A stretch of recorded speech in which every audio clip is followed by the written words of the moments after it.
Good afternoon, everybody. We'll get started in just a minute.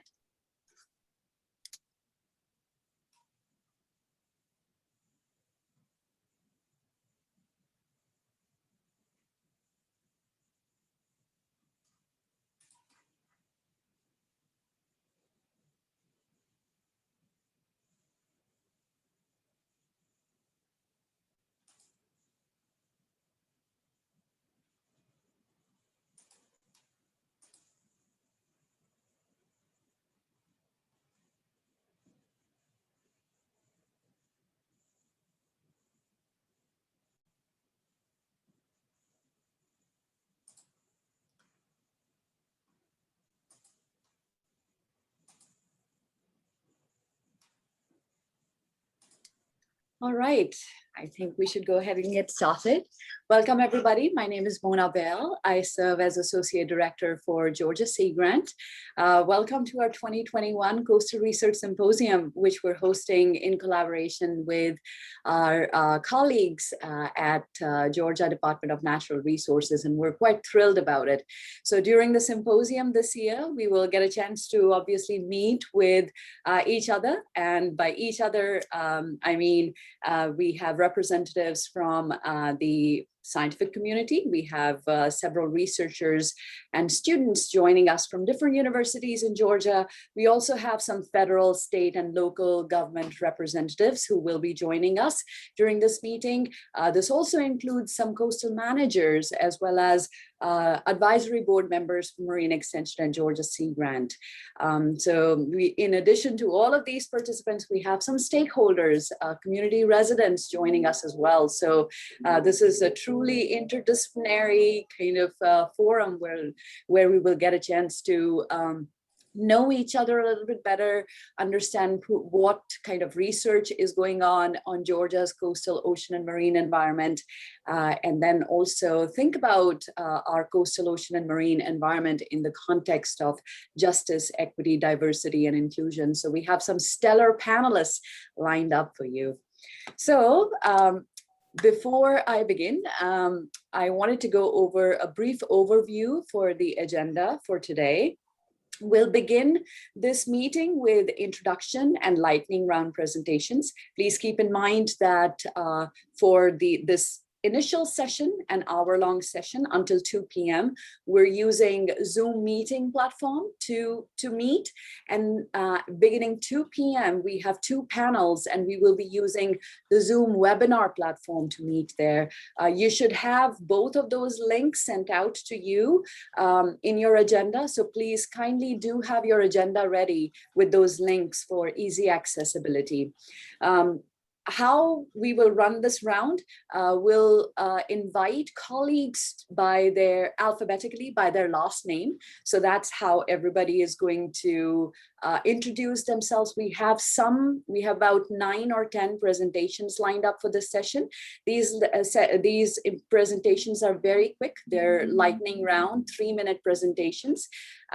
We ask colleagues, please stay muted until we call your name. But when we do ask you to introduce yourself, then please tell us your name, title, affiliation, and anything that you hope to gain from the symposium. Like I mentioned, at 2 p.m., we will begin with our panels. Our first panel is focused on our research reports. So these are research reports on projects that have been funded either by Georgia Sea Grant or by the Coastal Incentive Grant Program. So you'll get a chance to hear about some cutting-edge research that's going on here in Georgia. And then we will conclude today's symposium with a panel on JEDI. So today's JEDI panel, Justice, Equity, Diversity, Inclusion panel, is going to focus on building resilience through equity and justice, local, regional, and national perspectives. So we will get a chance to hear from some of our NOAA colleagues, as well as some state experts on this topic.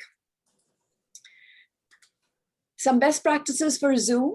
Please keep your mics muted If you're joining us by phone or even by Zoom, please keep yourself muted.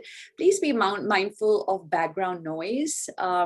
It's important to keep yourself muted, not only for your own self so that you can hear and understand the speakers well, but also for all other participants. If you have your camera, if you're about to give a talk and you would like to use your camera, please make sure that your camera is positioned properly. Consider limiting distractions. I actually noted that down for my own self because I got to make sure that all my emails are turned off. So it would just help you focus on the meeting better. And then please use the chat window or the raise hand option if you have any questions or thoughts to share. And without further ado, I am going to actually pass it over to Mark Reese and Jill Andrews. Mark is the Director of Marine Extension and Georgia Sea Grant, and Jill leads the CRD program, the Coastal Resources Division at Georgia Department of Natural Resources. So I am going to turn it over, stop sharing my screen first, and then turn it over to Jill. Jill, could you unmute yourself, share your camera? You're already doing that. Please take it away. Okay, hi, I hope you can hear me. If somebody just give me a quick nod. And like every good Zoomer, I have 2 dogs here at my feet ready to bark at a moment's notice. So hopefully they'll be able to hold off a few minutes. It is so great to see that at this moment, there are 71 people on this call and more, I think, planning to join us throughout the symposium. And as much as I wish we could all be in person, it's really exciting that we're all connected once again. So again, as Mona said, I'm Jill Andrews. I'm with the Georgia Department of Natural Resources, Coastal Resources Division, and my role is the Chief of the Coastal Management Section. CRD is charged with the stewardship of our state's estuaries, our coastal marshlands, beaches, and our tidal waterways, as well as the marine fishes and shellfish that inhabit this area. And part of what we do in Coastal Resources Division is administer the state's coastal management program, which is a partner or a close cousin to the Georgia Sea Grant program, and that we're both funded by NOAA to do good work here in the coastal zone and to ensure that our resources stay in good condition or enhanced and conserved well into the future. Specifically, the coastal program's mission is to balance the development, economic development with the conservation of the resources. And in doing so, a big part of our role here is administering the state laws for the coastal area. That's our Coastal Marshlands Protection Act and the Shore Protection Act.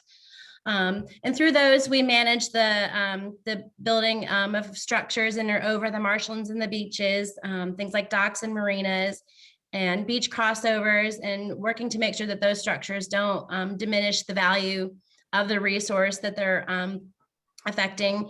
And we also manage the activities such as beach nourishment and dredging. So a lot of information is coming into that program about the value of the resources and how we might be able to minimize structures or minimize the effects that they have on the resources. And over the years, just a whole lot of y'all's work coming to the program so that we have that information and can do things better. We also oversee the state shellfish harvest program. And a big part of that is monitoring water quality in over 150,000 acres of our estuarine areas. The goal there is to make sure that the oysters and clams are harvested from areas with clean water quality, to reduce the potential for certain pathogens in those animals as they are consumed. We also manage the waters and locations where those animals can be grown and harvested. And we're pleased to say that in spite of COVID, we're working hard to increase the number of growers for clams and soon to be oyster growers here on the Georgia coast. So that's a growing recreational fishery, not something, and excuse me, commercial fishery, and that's not something you hear of very much these days. And again, we'll hear more today, but the work going on in sustainable fisheries, a lot of that funded through Sea Grant as well as CIG, has given us a whole lot of very, very needed information about the animals and how they grow under certain conditions and in certain farming systems and so forth. So And then importantly as well, in the coastal program, we have what we call our Coastal Ocean and Management Program. And that is, you're going to hear a lot from those folks throughout the course of the symposium. Their role is primarily to work with partners in academia and our coastal communities to monitor and manage the resources that we're charged with overseeing, and then working to find solutions to complex land use challenges, adapting to changing climate conditions, becoming more resilient to coastal hazards, and just generally improving the overall understanding and appreciation for the coastal resources and the wetlands. Through there, we also administer the Coastal Incentive Grant Program, which I hope a lot of you are familiar with and will be featured here today. That's our pass-through grant program. And to date, we've awarded over $22 million in grants out to our to our state universities for research related to coastal management needs, as well as to our coastal communities to plan for and implement projects that enhance or conserve the natural resources. So over the years, we've had a tremendous impact on coastal management as a result of these coastal incentive grants. And as we're rolling into our 24th year with that grant program, it's just incredible to look back and see what's been accomplished so far. And for the symposium today, to hear more about what's happening and what's coming up. So we just can't say enough is, I've been with the Coastal Management Program for 20 years, how important the work that our researchers is to what we do on a daily basis. And I know that as long as research takes to occur, it takes at least that long or longer to get it into our heads and how to make management decisions differently based on the information that y'all have provided. But so excited for y'all to share more of your work today, and also to virtually make as many connections as we can, so that we can keep these conversations going. And keep encouraging more research, and more importantly, making sure that your hard work is part of our day-to-day job going forward. So again, thank you everyone, and looking forward to the next 3 days. Thank you so much, Jill. Mark? Hi, everybody. It's great to see all of y'all, at least virtually, while I am disappointed that we're not all together in person and won't be sharing a beer tonight. It's nice to at least see you virtually and to get the opportunity to do an update. And I think on the plus side, all thanks to the planning committee for this, we probably have one of the biggest groups we've had at one of these symposiums ever. So I guess there are advantages to the virtual format. Mona said I couldn't take too much time, so I'm not going to go into a big spiel about some updates, but I do want to share some happenings with Sea Grant with you. Marine Extension and Georgia Sea Grant's gone through a tough year, like everybody else with COVID, and a lot of our programs pivoted to virtual formats, and we had to do things like shut down youth programs, close the aquarium for a little while, but things are returning and we're excited about it. And I was really proud of all of our staff and how they responded to this and the work that we were able to accomplish over the last year, most of it being done virtually. Our extension programs have really worked with stakeholders, responded, helped them out during this pandemic, and actually the National Sea Grant Office made funding available to our programs to help people with some of the problems. I want to highlight one program we did was trash to trawls, where we paid shrimpers to take old shrimp nets and repurpose those into marine debris bags that we're distributing to recreational boaters and others so that they can collect trash. And hopefully it was a program that allowed shrimpers to produce a little bit of income doing something besides shrimping that's also addressing a marine debris issue. Our grants programs were great this year, where we've had review panels. We had some of the most diverse pool of applicants, 36 applications for our biannual research competition. Our student traineeship programs had 21 applicants, and our Canals Marine Policy Fellowship had 13 applicants, which meant a lot of review panels trying to search through all those great applicants and find the best ones. Two openings that we currently have available that I want to make sure everybody's aware of is, for the first time ever, we are offering an artist, writer, and writers grant program. That's they're relatively small grants available for art and writing or artistic type social projects. And our state fellowship program is currently open. And I'm excited that we've actually got 5 fellowship opportunities, including a fellow working with CRD and Jill's group. So please go to our website and look for that info. With that, I'm going to close and just end by saying a huge thanks to the entire planning team that put this together. I think the committee did a bang up job, and I am really looking forward to the next 3 days. Mona provided some outstanding leadership to this group. I appreciate that. And Bonnie and Emily, who are helping us with all the logistics. All of y'all deserve a round of applause, but that's not too easy to accomplish virtually. So I'll just give you my thanks and allow each of y'all to introduce yourselves. Thank you so much, Mark. So colleagues, if you could unmute yourself, turn your camera on, that'd be great. And we'll go in the order that is presented here. So Jill got a chance to introduce herself. Let's go to Kimberly. Kimberly, are you with us?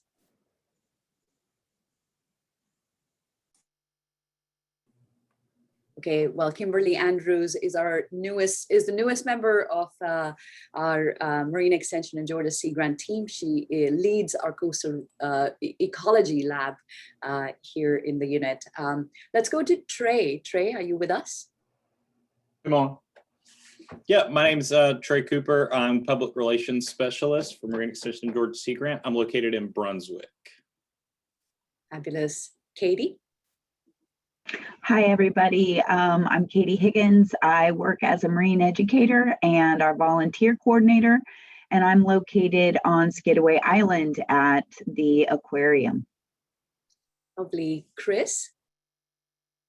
Hi, everybody. My name is Chris Howard. I'm a student at Savannah State University studying blue crabs. And that's me. So nice to have you, Chris. Thank you. Jennifer? Okay, Dr. Jennifer Sweeney Tooks is not with us, but she is a professor at Georgia Southern University and one of Sea Grant funded researcher. Much gratitude to our wonderful colleagues, Bonnie and Emily, for all their help. It truly takes a village. Bonnie, would you introduce yourself, please? Sure, I'm Bonnie Klosterman, and I'm the Assistant Administrative Financial Director here in Marine Extension. Thank you, Bonnie. Emily? Hi all, I'm Emily Kimworthy. I'm the Public Relations Coordinator for Marine Extension and Georgia Sea Grant. I'm home with a terrible head cold today, so I'm not going to take my camera off, but I'm here and I'm based in Savannah. I'm very excited to hear about all the research projects over the coming days. Fabulous. I hope you feel better, Emily. Thank you so much. Thanks to all the planning team members for all that you've done. It took many months and truly took a village to make it happen. So we'll begin the symposium with the lightning round and lightning round presentations and introductions. I ask for your patience and forgiveness in advance. I've never managed a meeting of this size online, and so I'm pretty sure that the errors will be made, mistakes will happen, So I ask for your patience and forgiveness upfront.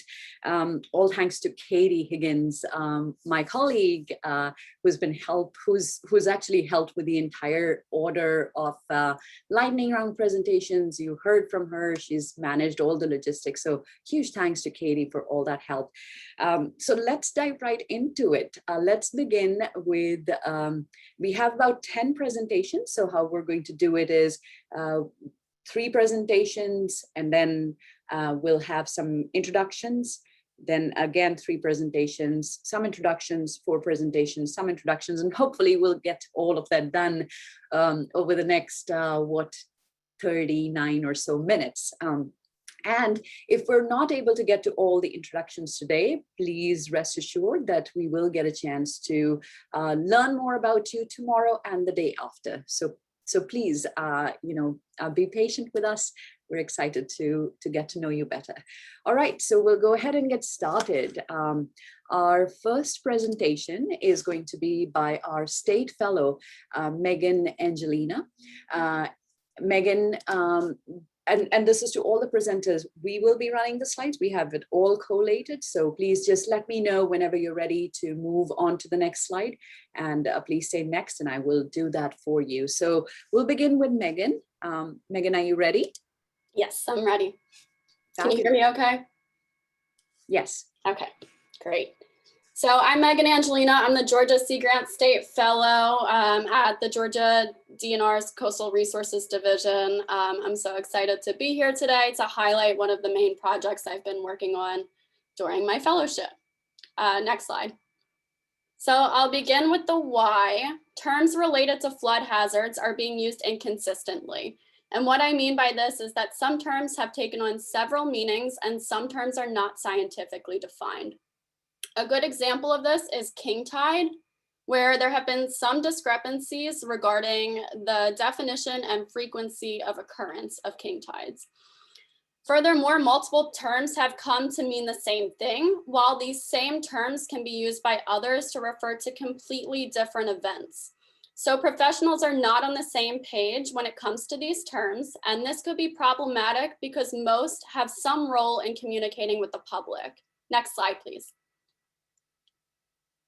The Georgia Flood Literacy Project is an effort to unite professionals from emergency management, local governments, state agencies, federal agencies, the media, academia, and NGOs. And we really want to investigate what flood terms are being used and how they're being used. We formed a task force, which is made up of 30 professionals, and a few of them are pictured here on the slide in the top left. The major goal of this project is to work toward a common flood lexicon that's clear, consistent, and widely applicable. We've gained insight on what disagreements exist by conducting a stakeholder survey, and these survey results in other discussions with the task force. We were able to use these to develop a glossary of over 70 flood terms. Currently, we're seeking the public's perspective of coastal resilience and hazard communication through a public engagement survey. Next slide, please. So these discussions with each other and the public are especially important as flooding events become more prevalent in coastal Georgia. We need to reach a consensus on the terms now and really learn how our messaging is being translated to the public, because the way we communicate can impact a community's ability and how they go about preparing, adapting, and recovering from flooding hazards. The resources that will result from this project are the glossaries that I mentioned before, a story map or interactive web page. And lastly, we have started developing video content internally and in partnership with the Faces of Resiliency CIG project. The flood literacy project details will be housed within a climate inventory, which is another focus of my fellowship. The climate inventory will be an interactive web page where resilience professionals, elected officials, and the public can go to learn about the climate-related projects that CRD has funded over the last 23 years. So during my time as a fellow, I've gained invaluable skills and experience in coastal management, and I look forward to the next few months as we complete this project. Thank you all for your time. That's all I got. Fabulous. Thank you so much, Megan. We next have Matthew Bilsky. Matthew. Good afternoon. Yes, it works. Okay. So I'm Matt Bilsky. I'm an assistant professor in the College of Engineering at the University of Georgia. I'm actually new. I just started my position here in Georgia in August of last year, so not even quite a year that I've been here. So I'm going to give a 2-minute, 3-minute spiel on the work that I do in my plan for it with Coastal Georgia. I came over from UGA from Louisiana State University. And before then I was at the University of Central Florida. So I've been involved in a lot of work, mainly in the Gulf of Mexico. And my research group here at UGA is called Coastal Ocean Analysis and Simulation Team. And essentially at the core of what I do in my research team does is develop contemporary high resolution computer models that simulate the movement of water and waves due to daily conditions, astronomic tides, and more extreme events such as hurricanes. And so the image you're seeing, or the video you're seeing on the right, is a simulation of the passage of Hurricane Matthew. And you're looking at the water levels with the filled contours, and the wind speed and direction are the vectors. And so these models are very computationally intensive. They run on high performance computers spanning hundreds, thousands, and tens of thousands of processors, depending on the application. And so these models can be utilized for a variety of different applications. Next slide, please.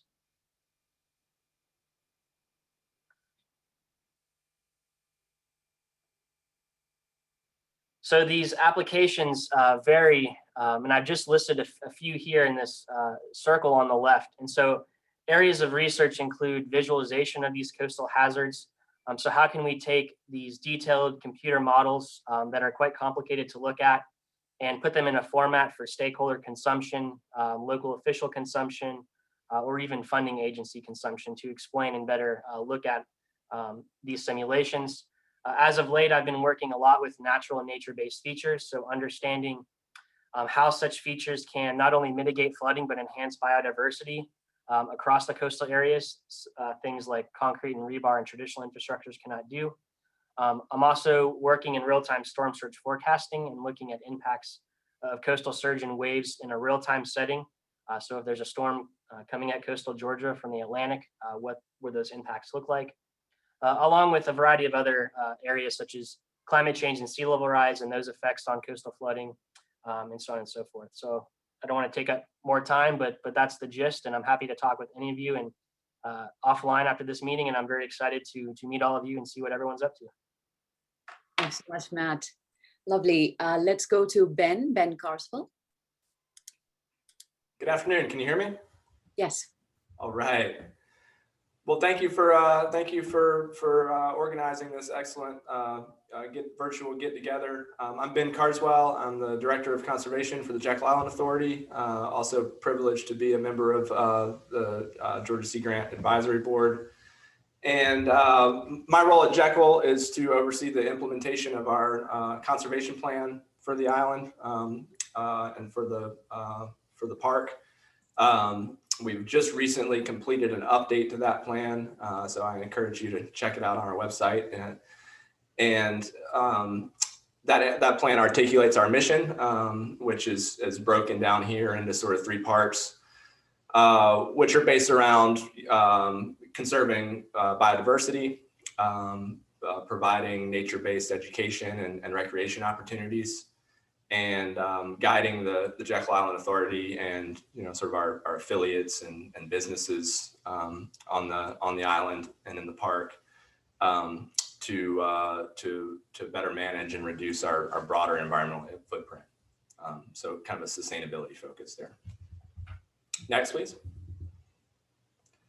So in terms of the biodiversity part of that mission, we broadly organize our strategy and approach to that around what we like to call the 4 Ps. So we have a focus on predator monitoring and research, both because of predators' top-down influence on ecosystems, and because some predators are more likely to come into conflict or create concerns for people. And then of course plants and plant communities, which are foundational to ecosystems. And then we like to think about, what are our sources of potential problems, whether that be invasive species or species that may be expanding their range, or maybe people, which I'll talk more about in a minute. And priority species, so state or federally listed species, or we have some other species on our priority list that are on the list because they might be rare locally to Jekyll Island. Next, please. So people are important to Jekyll Island. Jekyll Island is a financially self-sustaining authority of the state. So we don't get an appropriation of state tax dollars for our operations and management of the island, which is part of the model for why Jekyll Island is partially developed, but mostly conservation land.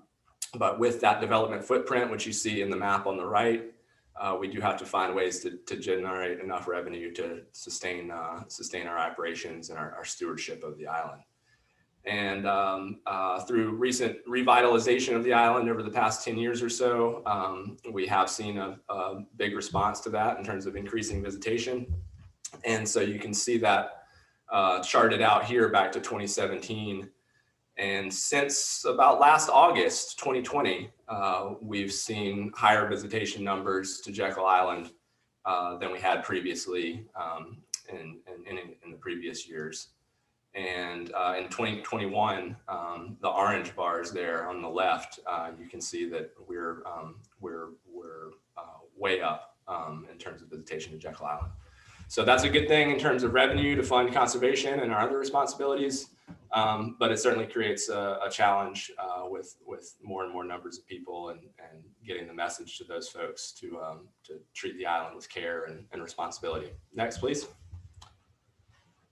So why do we do what we do? Well,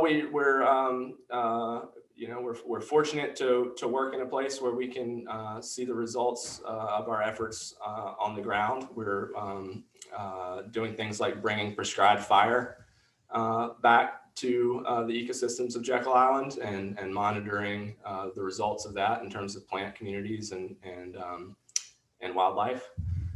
We've partnered with the private sector to build a megawatt solar array on an old landfill site and worked into the contract for that the landscape would be a pollinator friendly landscape. So we worked with our partner there to produce the pollinator meadow that you see pictured.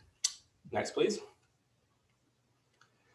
And another reason why we do this and why Jekyll is special is because of its accessibility. And so Jekyll is unique on the Georgia coast, I think, and a rarity on the southeast in terms of a barrier island with a lot of intact, substantial ecosystem and wildlife communities, but that's also highly accessible to folks of all means and backgrounds. And so, we love and are proud of Cumberland Island and Little St. Simon's Island and more remote places like that. But Jekyll fills an important niche in being able to expose the public to our island and to these communities, natural communities that we're doing our best to protect. And that's all. Thank you very much. Fabulous. Thank you so much. All right, let's get into some introductions, everybody. So I'm dropping this in the chat window. We're going to ask you to share your name, title, affiliation, research interest, and anything that you hope to gain from the symposium. And so let me try and call your name. So let's begin with people at the bottom of my list here in the participant list. Johanna White, would you like to introduce yourself?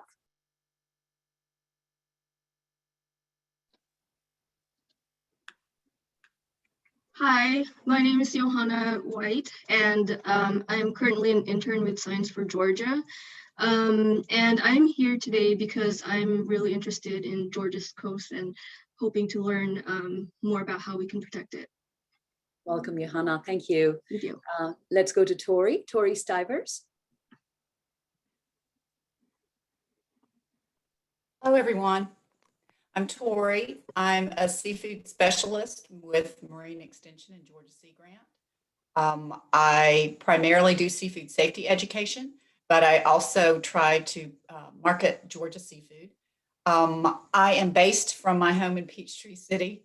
So that's in Metro Atlanta, and that's where a lot of the seafood processors are. And I hope to learn lots of new things about the coast, but especially if it's related to seafood products. Thank you so much, Tori. Tom? I don't see your last name, only Tom. Would you introduce yourself, please? Oh, hey, Mona. Hi, Tom. It's our Tom. It is. Yeah, I'm just Tom Bliss with the Marine Extension at the Shellfish Lab in Savannah. So just chiming in to get a good overview and see what's going on. Welcome, Tom. Let's go to Tate.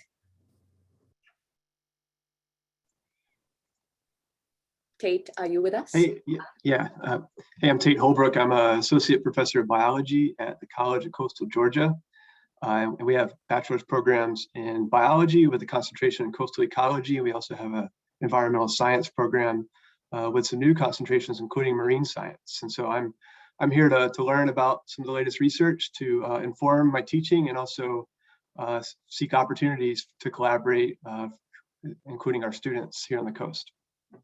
Lovely to see you, Tate. Thank you for being Good here. seeing you. Let's go to Tara Cox. Hi, I'm Tara Cox. I'm a professor of marine sciences at Savannah State University. And I'm going to be on a panel, I think on Friday, and give a lightning talk. So, but I do spatial ecology of long-lived marine vertebrates. So mostly bottlenose dolphins in the Savannah area. And then I teach a lot. So I'll be teaching marine conservation biology in the fall. So I always look for case studies from Georgia. Sarah, we look forward to learning from you. Thanks for being here.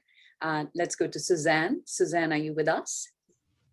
Yes, I am right here. I'm Suzanne Van Frere, and I'm from Sapelo Island, Georgia, working for the National Estuarine Research Reserve as a stewardship coordinator and biologist. Lovely to see you, Suzanne. Let's go to Stephanie Edgecombe. Hi, I'm the administrative specialist at the UGA Aquarium on Skidaway Island, and I am interested in learning about the latest research that Sea Grant is involved in. Lovely. Nice to see you, Stephanie. Let's go to Scott Pippin. Hi, everybody. My name is Scott Pippin. I'm a member of the public service faculty here at the University of Georgia's Carl Vince Institute of Government. I've been working with Georgia Sea Grant for a number of years now. We would do a lot of law and policy research talking about coastal resilience and preparation for climate change and natural disasters. I also do a lot of work with the Georgia Sea Grant Law Program, and always enjoy these events to hear about what's going on the coast and learn about all the exciting research out there. So thank you all for being here. Great to see you, Scott. Thank you for being here. Let's go to Shauna.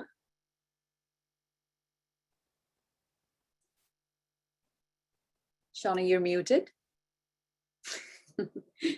Sorry, guys. My name is Shauna Jones. I'm at the Carl Vince Institute of Government. I work with Scott Pippin. I also direct the Georgia Sea Grant Law Program, and I've been privileged to work with many of you and really excited to learn more about what you're doing. Thank you, Shauna. Let's go to Sarah Carlson. Hi, I'm Sarah. I'm the Administrative Financial Director here in the Athens office.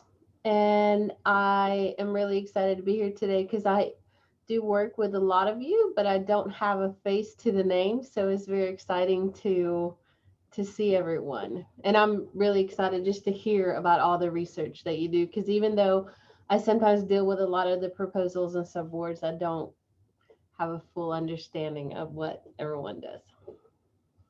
Thank you for all that you do, Sarah. Thanks for being here. Sandy Shepherd.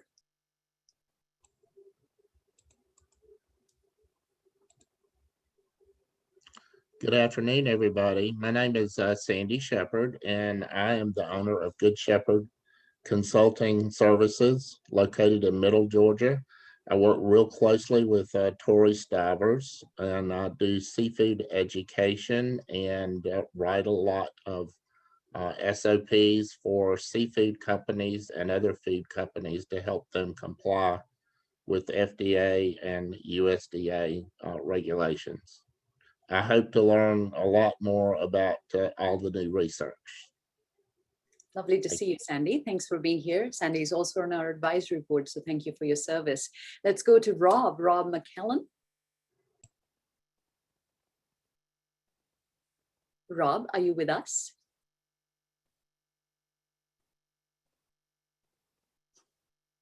Okay, we'll go to Rachel Guy. Rachel.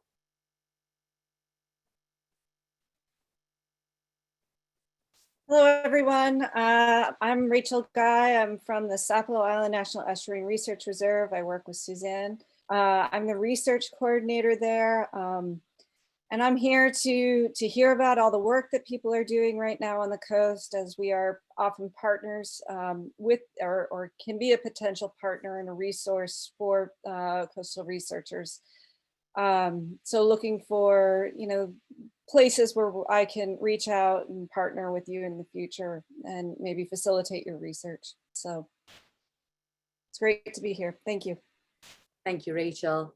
Let's go to Robin McCall. My sincere apologies for saying, mispronouncing your name. Please, could you introduce yourself, Robin?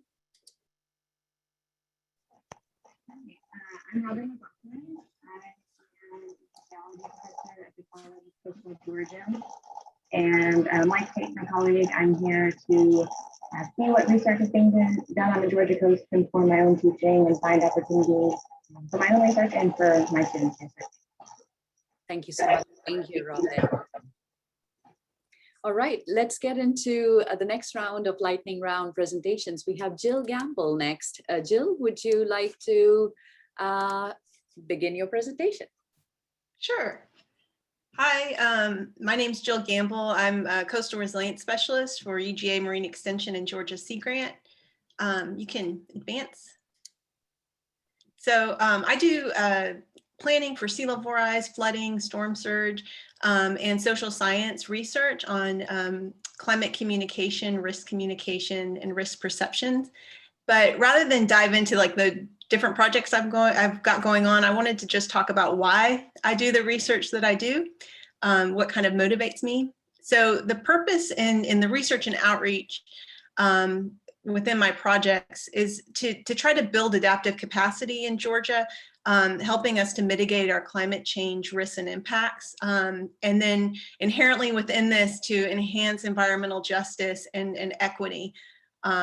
We know that climate change is going to disproportionately affect segments of our coastal communities. And so trying to anticipate how that's going to play out and what we can do to mitigate it is a big focus of my work. And then just trying to increase the resilience of our coastal communities and ecosystems to current and future flooding. Next.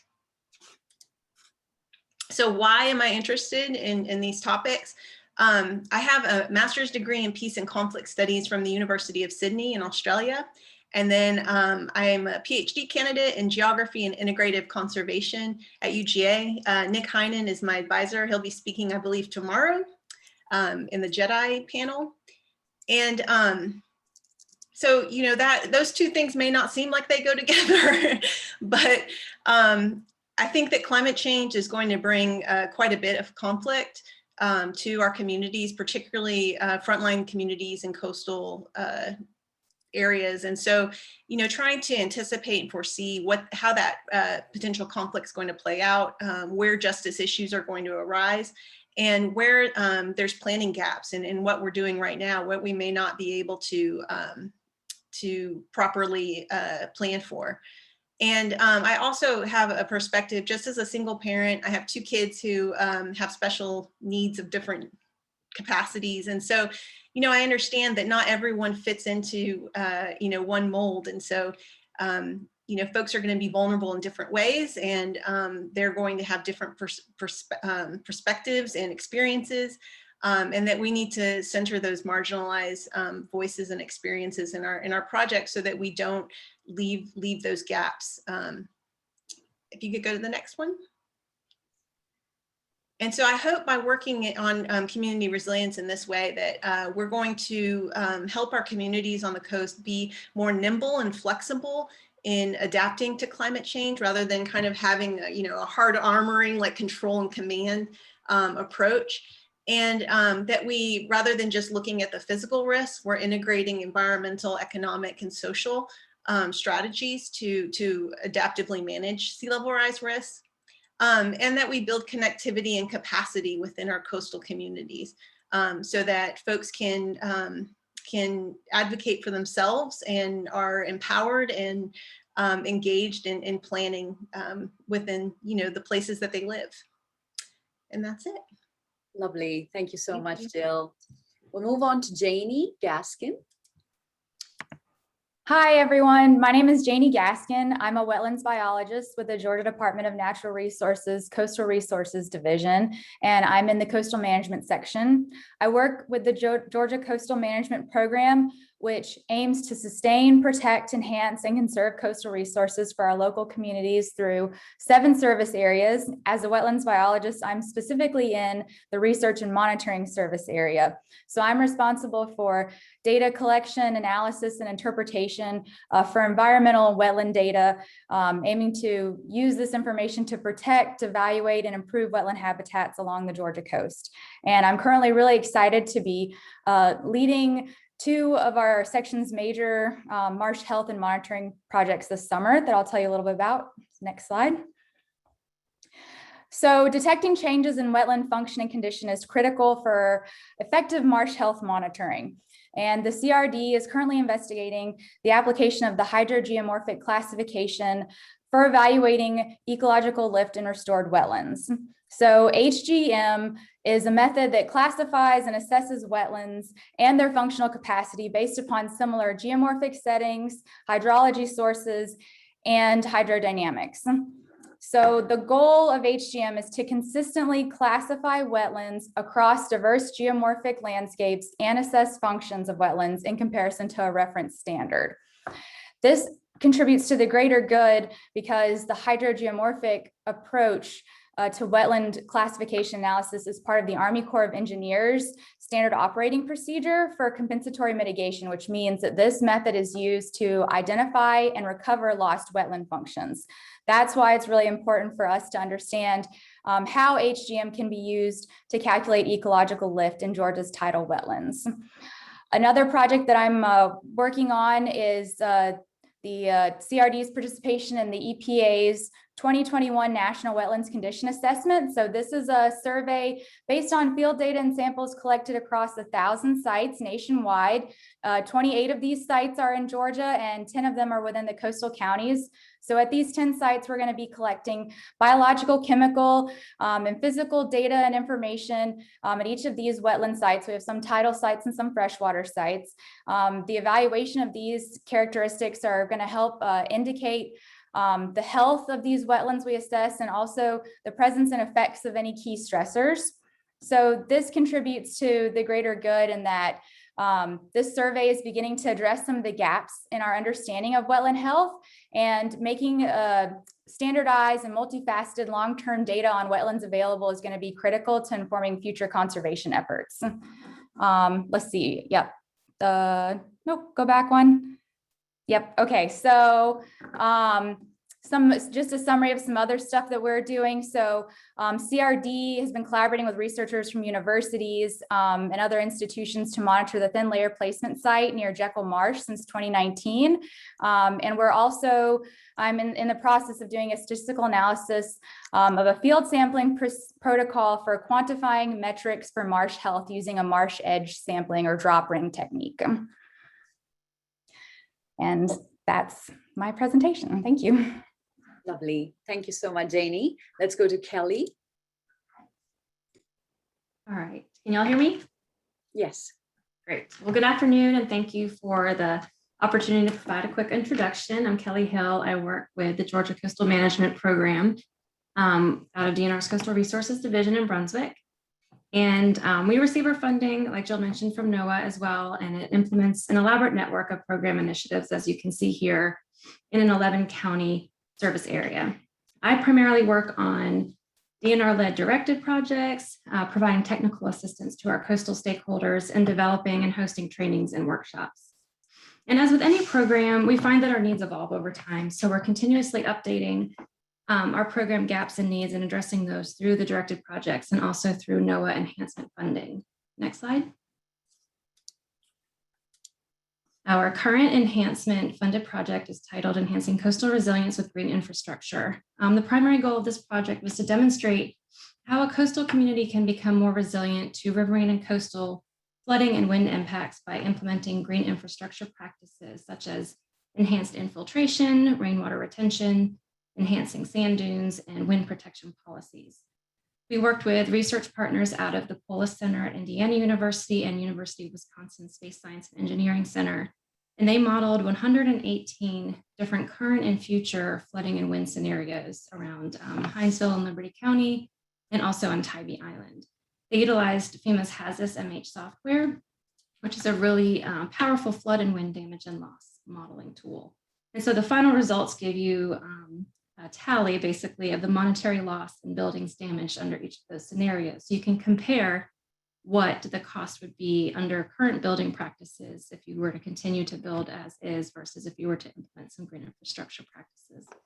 There were a lot of wonderful partners that developed great guidance documents and models and tools as part of this project. So I encourage you to explore the link below to learn more about that. I don't have time to go into all of them, but there's some really great resources available. I also want to quickly mention that we originally funded the Coastal Low Impact Development Best Management Practices Inventory back in 2017. And we are working again with UGA's Marine Extension, Georgia Sea Grant, as well as now Goodwin Mills and Kaywood to update that inventory. So if you go to that link, you will find a mapped version of all of these practices along the coast. And if you click on them, you'll see pictures associated with each one. So this update will go back and reassess all of these sites and add any new additional sites. Next slide. And then lastly, just to highlight some of the tools and training and outreach efforts that we do. We host a brown bag series where we offer opportunity for coastal researchers or other stakeholders to present on work that they're working on in the coastal area. We've had some unique opportunities over the past year to provide some virtual partnerships for our brown bag series. Typically they're hosted in Brunswick, but we're open to continuing some virtual platforms as well. If anyone that is at the meeting this week is interested in presenting at a brown bag, please just reach out to me and let me know. We've also received some outside funding from EPA and EPD's 319 program to work with partners to develop and host some different green infrastructure themed trainings. We've worked on trainings from watershed training and tools down, or watershed management tools down to actual like bioretention planning and construction trainings as well. And then lastly, we continue to host our Build Your Own Rain Barrel workshops. And we partner with Coca-Cola Beverages out of Florida and Jacksonville. They donate their used syrup concentrate drums. And we host the workshop where participants learn about water conservation, rainwater harvesting, and then actually construct their own rain barrel at the workshop. And that's all I have. Thank you very much. Fabulous. Thank you so much, Kelly. So if there's one thing that COVID has taught us, it is to quickly reflect, revise, and change things up. So we only have about 6 minutes left and 4 presentations. We're not going to be able to do all the introductions and also all the presentations. So I know 2 colleagues who would not be able to participate over the next 2 days. So I'm going to invite them to talk first. And that is the next presentation is then by Brian McCall. Brian, would you like to go next? And I can pull your presentation up. Give me 1 moment. Okay, thank you. While you're doing that, I appreciate, I'm sorry I can only join you all today due to scheduling conflicts. But, I'm Brian McCall. I'm the Assistant Director for Data here with the USGS in Georgia. And hopefully you've heard about the USGS. We're the main science agency out of the Department of Interior. We work with hundreds of partners in Georgia and across the United States to assess the water resources of not only Georgia, but the entire country and the world. And it's a pleasure to represent the dedicated field staff that keep all the gauges and collect all the data for you all to use in your research. Next slide, please. One thing I did want to highlight, though, in particular, is that in addition to our fixed gauges that we have along the coast and along the rivers of Georgia, we also do storm tide monitoring during hurricane threats. And for the last 15 years, our crews have deployed water level sensors along the coasts in front of hurricanes to measure storm tide or the surge in order to protect life, property, and the economy and the environment.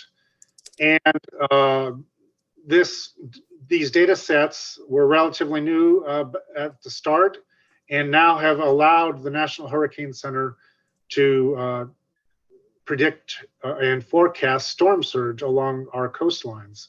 So it's a very great advancement of the science and the forecasting abilities along the coast.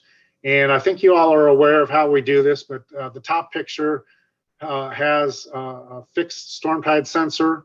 That's not real time. We go out and put those on piers and whatever is going to stay through the storm, honestly, and come back after the storm and download the data and upload it to our database and to our web pages for you all to use. The bottom picture is a real-time gauge that we deploy in advance of the storm, and they transmit hourly throughout the storm to provide real-time storm surge information. And I will offline in the chat window drop you a couple of important URLs that you can all access this information from. Next slide, please. So the last thing, and just real in closing, I just want to say the key thing about USGS is we provide a nationally consistent data set in real time, many cases, along with that historical context to help you all make those informed decisions in a timely manner. And when you add on top of that our cutting edge research that we do, it helps really try to understand the Earth processes around us. And I just want you to, be aware that we're all of our stuff that we do is publicly available and available for download. And if you have any questions, don't hesitate to reach out to me. That's all I have. Thank you so much, Brian. Our last presentation for today is by Colby. Colby, would you like to go next? Hi, thank you, Mona. Can you guys all hear me? Yes. All right, great. Thank you for having me. I am the Natural Resources GIS Specialist for the Georgia DNR Coastal Management Program. So you've heard from a lot of my coworkers today, and I am kind of the role of assisting all of them. And so my first role that I'm going to go over is the GIS Assistance. And so I perform GIS tasks for the Wetlands Program, also with coastal hazards and green growth. This includes map making, research planning, spatial analysis. I also collaborate with portal managers for our Georgia Wetlands Restoration Access Portal, and also the Georgia Coastal and Marine Planner, and also the Georgia Coastal Hazards Portal. I'm also in charge of data archiving from directed projects and coastal incentive grants. I manage online interactive web maps and applications. I also collaborate with other agencies and researchers who utilize any of our Georgia coastal spatial data. Collaborate on imagery collection, and also identify gaps in spatial data within coastal Georgia. And so next slide, please. And so my other role is also field assistance and UAV operations for the Coastal Management Program. And so I utilize RTK GPS for monitoring and research projects. And also I operate our UAV or drones for a wide variety of different operations. And so I also train CRD staff in UAV operations as well. So we trained 4 new staff members this spring to operate our drones. And then we also fly DJI Phantom 4 Pros and DJI Matrice 210 drones.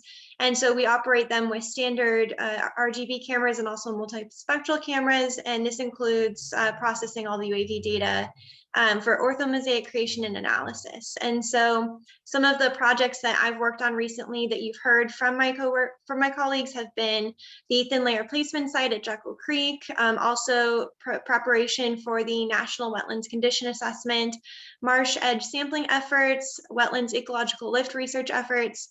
I also have assisted with golden ray response and any sort of living shoreline monitoring, some permitting project monitoring, and then also capturing coastal and riverine flooding images and footage for public education and outreach. Next slide, please. And so basically the big picture of my role at the Georgia Coastal Management Program is that everything that we do has a potential to have a spatial aspect to it, whether that be environmental monitoring, coastal hazards and green growth mapping, or permitting. And so my ability to help them represent data spatially can greatly increase our understanding of problems and solutions. And being able to utilize UAVs and RTA GPS can increase our accuracy and our representation of research sites and increase the level of information that we have within all of the project areas. And so that's what I do. And thank you for sticking with me at the end of this introduction. Thank you so much, Colby, and to all our speakers and to all of you for sticking around. Sorry, I ate your break. We are moving on to the next round. Please rest assured that we will share a list of participants with everybody after the symposium concludes. And those colleagues, several of you have not got a chance to introduce yourself, but we hope to do that over the next 2 days during the introduction and lightning round presentations.